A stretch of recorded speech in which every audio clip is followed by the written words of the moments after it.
طبعا ما شاء الله طلع كيف دايب، لونه رهيب، طعمه ما شاء الله اكيد طبعا رائع. طلع كيف ما شاء الله تبارك الرحمن. اليوم رح اعمل وصفة كتف الخروف، رح نحشيه رز ومع لحمة. رح نبدأ بالخطوات ان شاء الله، رح تكون كتير سهلة ومختصرة. رح نحكي بسم الله ونبلش. هلا عندي الخلطة انا جهزتها، هي عبارة عن لبن وبصل اخضر وتومة وبهار مشكل وهيل وقرفة وفلفل اسود وملح. رح اكتب جميع البهارات، يعني اي بهارات بتحبيها حطيها، يعني ما بيأثر كثير لانه بتعطي نكهة كثير لذيذة. هلا رح اغلف الكتف من برا ومن جوا وخليه يتغطس كثير كويس، وممكن احنا نعمله قبل بيوم ينتقع او قبل بساعتين، كله بيعطي نتيجة كثير زاكية. بس هلا بالسكين انا رح افتحه شوي صغيرة من هون، هيك فتحات صغيرة عشان تتغلغل فيها الخلطة. هيك انا غلفته. طبعا الكتف او الفخذ، انا كتف بحب اجيب دايما.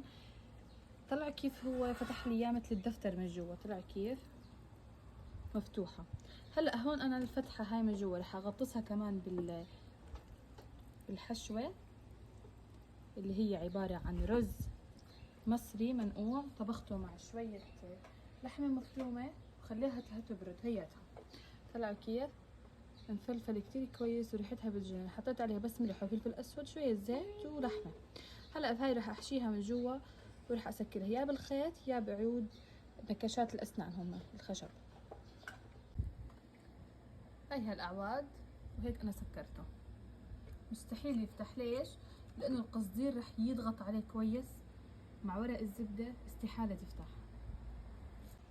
هيك بعد ما غلفته كتير كويس، طبعا مع الشد لازم تضغط كتير عشان ولا منفس، ويضل محافظ على البخار تبعه ليستوي بالبخار. طبعا رح نحطه بالفرن، انا هلا مشغلته على اعلى درجة.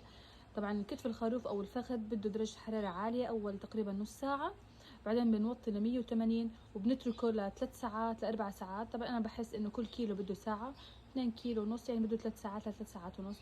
كل ما كان اكثر كل ما كان دايب بشكل ممتاز.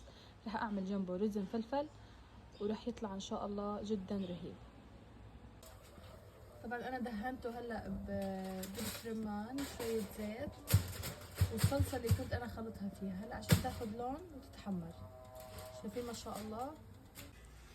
هذا الخليط الزبيب مع المكسرات ونحط على وجه الرز، طبعا طعمه بيعطي نكهة كتير لذيذة وزاكية، الحلاوة مع الزبيب، وفي ناس بتحط معها بصل بيعطي طعم كتير لذيذ. طبعا هاي جهزت الرز، شايفين كيف ما شاء الله نثري. هلا بنحط عليه الكتف الخروف وعن جد تتقدم للملوك. شايفين ما شاء الله. طبعا رح نرش عليه شوية مكسرات، هاي الزبيب مع اللوز. طبعا ما شاء الله كتير دايب. طبعا ما شاء الله كيف دايب، لونه رهيب، طعمه ما شاء الله اكيد طبعا رائع. طلع كيف ما شاء الله تبارك الرحمن. وهلا من جوا طبعا بنفتح كله بكون محشي الرز لذيذ بالزاكي، وصحة ومية عافية.